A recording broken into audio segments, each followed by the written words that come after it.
Hey folks, how you guys doing? Hope you're all having a great day today. We've got a lot of really cool and exciting changes upcoming to the shop, which means I have to make some changes to get ready for the changes. So that's what we're going to do today. I've got 10 things on the list.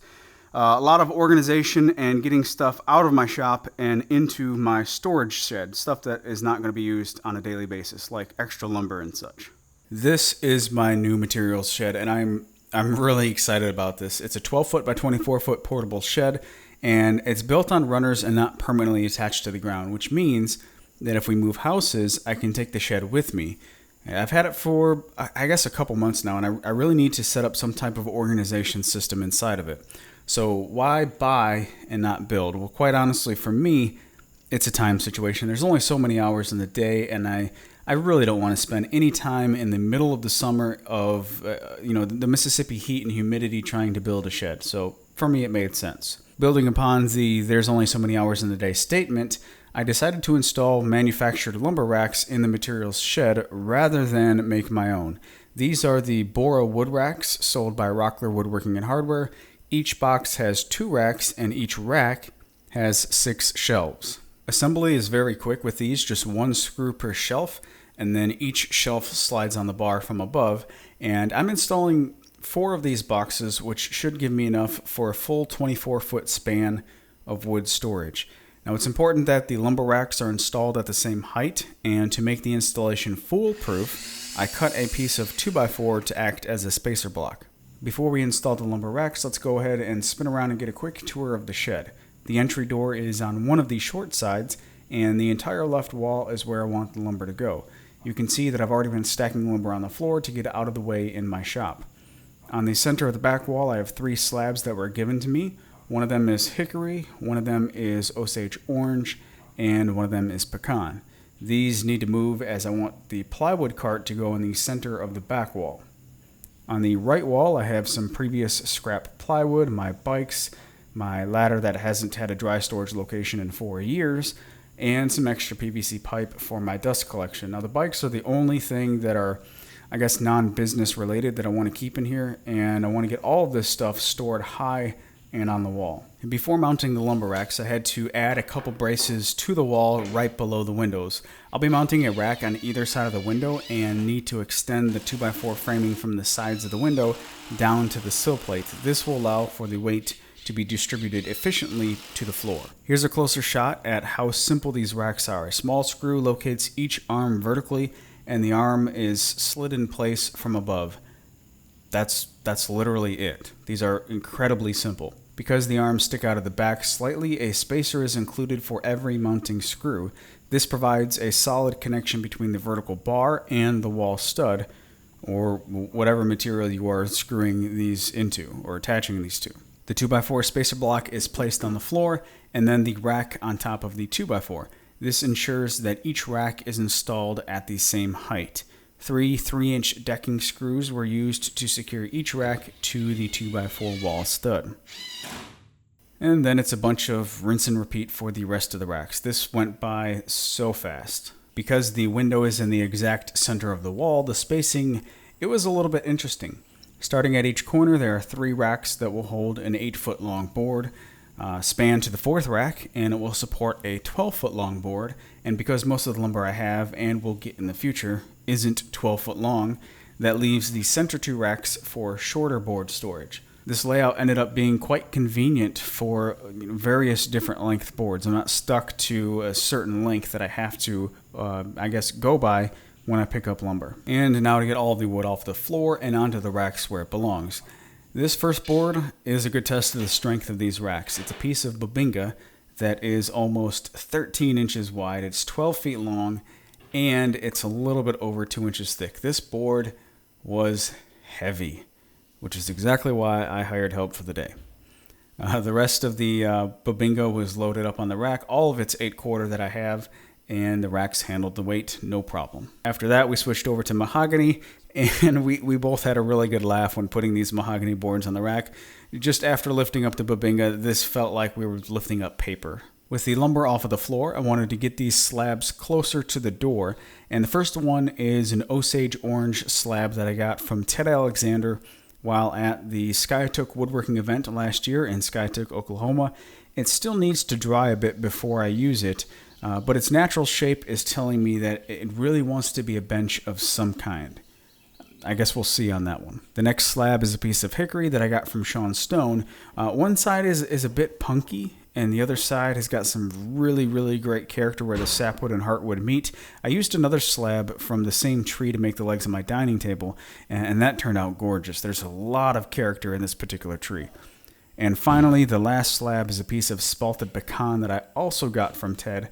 There's so much beauty in this slab. It's 44 inches in one direction. It's 47 inches in the other direction, and it's pretty much close to being square. It's just calling. It's just saying that it wants to be a coffee table, and that was its original plan. But my wife vetoed that plan, so I'm not sure what I'll do with this one. With a destination established for all of my lumber, we went back to the shop to remove what was left, starting with the pile that I had on top of the miter saw station. The goal for this space is to use it for wood that will be in immediate upcoming projects. As I determine what woods will be used next, I'll bring them into the shop and let them acclimate up here, but I don't want to get too crazy with storing stuff up here because I've got a bad shoulder and lifting heavy stuff up high it just kind of sucks. This other corner of the shop has been a catch-all for years, basically since day one, 4 years ago. I had more 8-quarter boards sitting over here, some various pieces of plywood stored in this corner. This corner it's basically like a set of lungs. The pile expands, and then it contracts, and then it expands, and then it contracts. I'm trying to cut that out and keep this area open, clean somewhat, I guess, for project staging as needed. And finally, the shelf on my outfeed table, it needs to be emptied. All of this lumber is good quality 2-foot to 4-foot boards, and it all needs to go to the shed. That's basically because I'm getting rid of this outfeed table. It's just a basic plywood table, so there's nothing that's really going to be lost, and I plan on replacing it with a folding outfeed table. I'm not sure if it's going to be a purchased or homemade folding outfeed table, though. I don't know. I'm getting less and less interested in shop projects these days and more interested in actually making furniture. So time will tell which route I go with it. I just want to get back to making something other than shop projects. The next bit of organization, or I guess an increase in overall shop flexibility, will come from adding casters to my workbenches. Now these are the Rockler workbench casters, and I'm putting them on both of my workbenches, which leads me to a very common question I get about my workbenches, which is, how heavy are they? My response has always been that I don't know, and I really don't care, because a traditional workbench needs to be heavy enough that it doesn't move when you don't want it to move, and light enough that you can move it when you do need to move it. Well, these workbenches, they can be moved around without casters, but it's not fun at all, and it's definitely not convenient. And also, these casters are rated at 400 pounds for the set. So to answer the question, my workbenches weigh less than 400 pounds each. To install them, I used a 2-inch wide board and a pencil to strike a line 2 inches off the floor on each one of the legs. Then the bracket is installed with the lower screw right through that line, and then the top screw completes the installation of the bracket. The caster is installed next with a single nut, and that's literally it. And they work incredibly well. I was actually really surprised with these. Like I said, I have no idea how much either of my workbenches weigh, but now I can very easily move them around to get more open floor space for assembling larger projects, which is kind of what motivated me to put these on there. The last 2 projects that I made for my office were kind of too big for the space that I had available.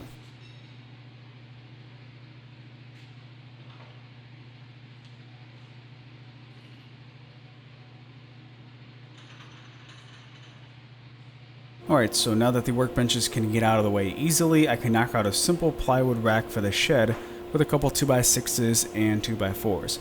Now the goal for this plywood rack is to be able to store a combined 15 to 20 sheets of various size plywood, because the best plywood that I've used without spending more than say about $50 per sheet is located an hour and 15 minutes north of where I live. It's not Baltic birch, it's just cabinet grade birch. And it doesn't make sense financially to make a 2.5-hour trip in a full-size truck just to get 1 or 2 pieces every time I need them. So in the long run, it's cheaper for me, and it just makes a lot more sense for me to get these in bulk and have it on hand for upcoming projects. Some of the pieces for the rack need to be cut at a 7-degree angle, and in order to rotate my miter saw, I have to remove one screw and push a wing back into the dust box. This isn't an inconvenience at all, as I rarely make angled cuts with my miter saw, and like I said, it's just one screw. But I figured I'd show you because that's something else that I get a lot of questions on as well. Then all the miter cuts are batched out, and when I return the saw back to 90 degrees, I can put the wing back in place and secure it with a single screw. Again, very, very easily. Then the last pieces can be batched out as well. And I designed this plywood rack to be quick and easy to assemble with reference faces. There's literally only one time where a measurement is needed with the assembly.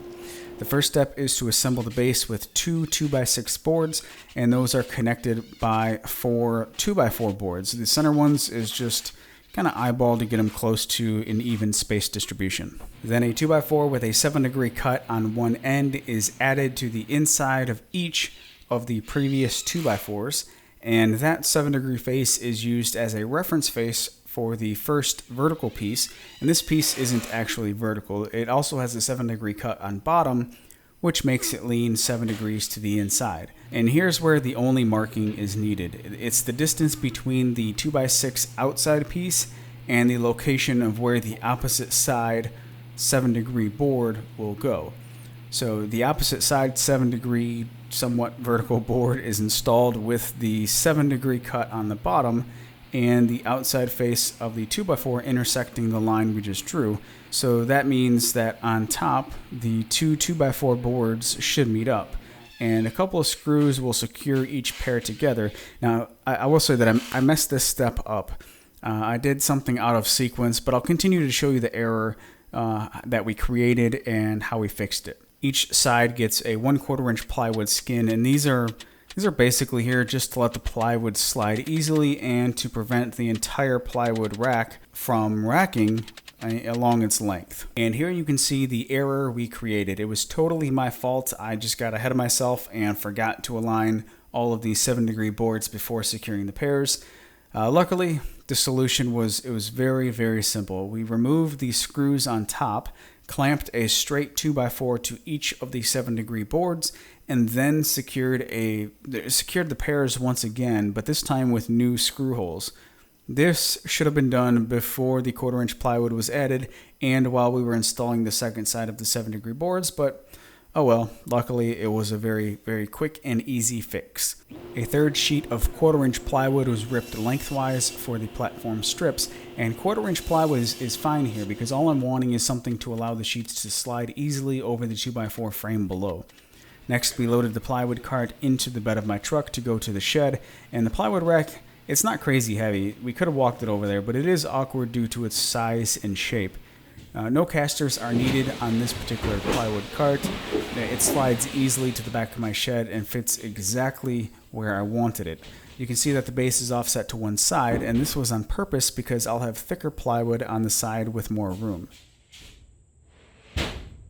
Once again, we go back to the shop, and this time it's to eliminate a footprint by moving the contents of one of my shop carts to the lower shelf on my hickory workbench. But first, I need to make a quick shelf out of 3/4 inch plywood and attach some cleats to the inside.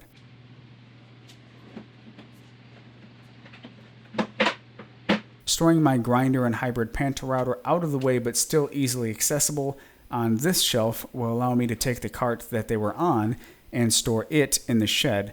That means that it's just one less footprint in the shop, which means more of that valuable floor space is available. And I don't want to get rid of this cart as it rolls great and it's good for using while spraying finishes on projects. Here is a quick bandsawn half-lap bracket for the pipes on the opposite side of the shed.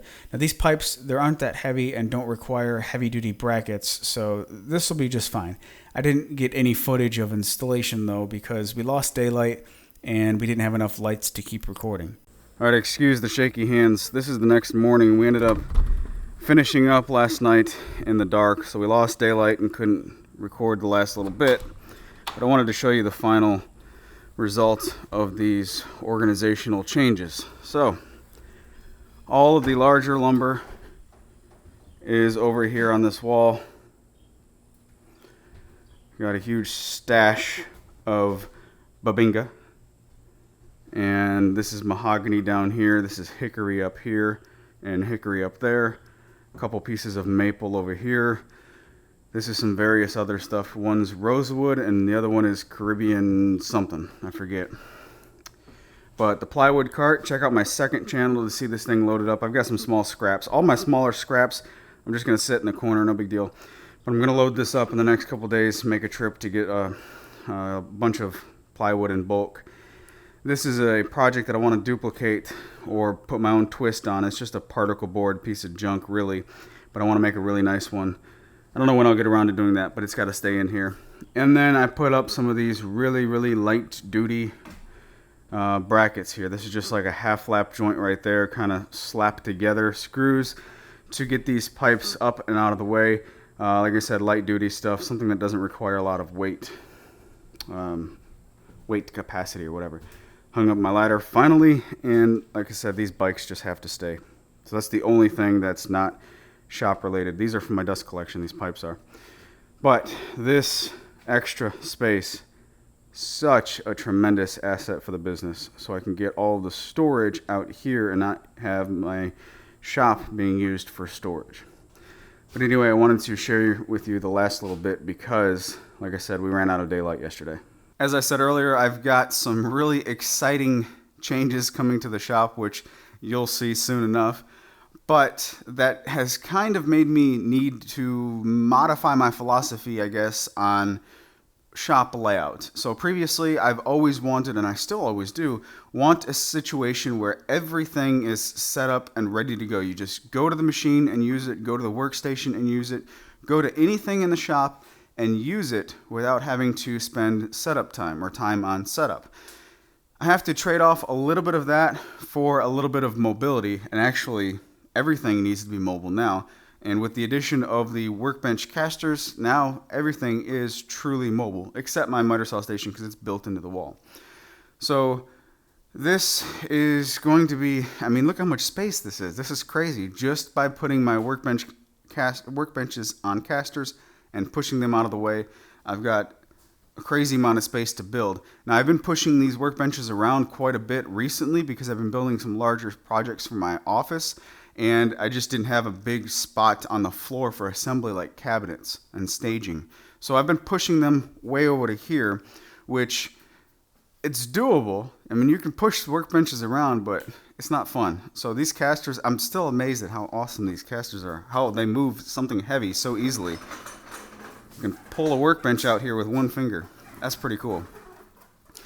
But yeah, everything's on casters now, so everything can move very easily and be, set up as needed.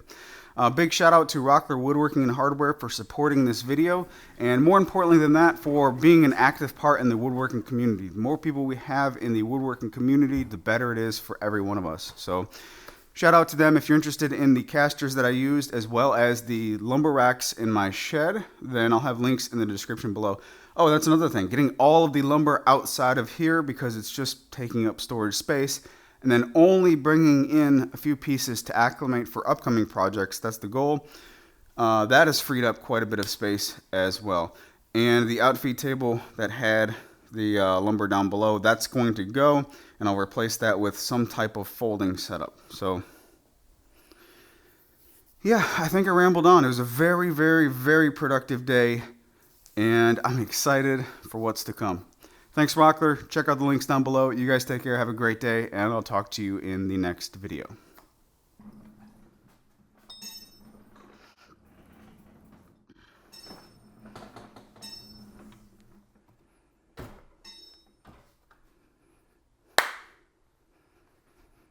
So much room for activities.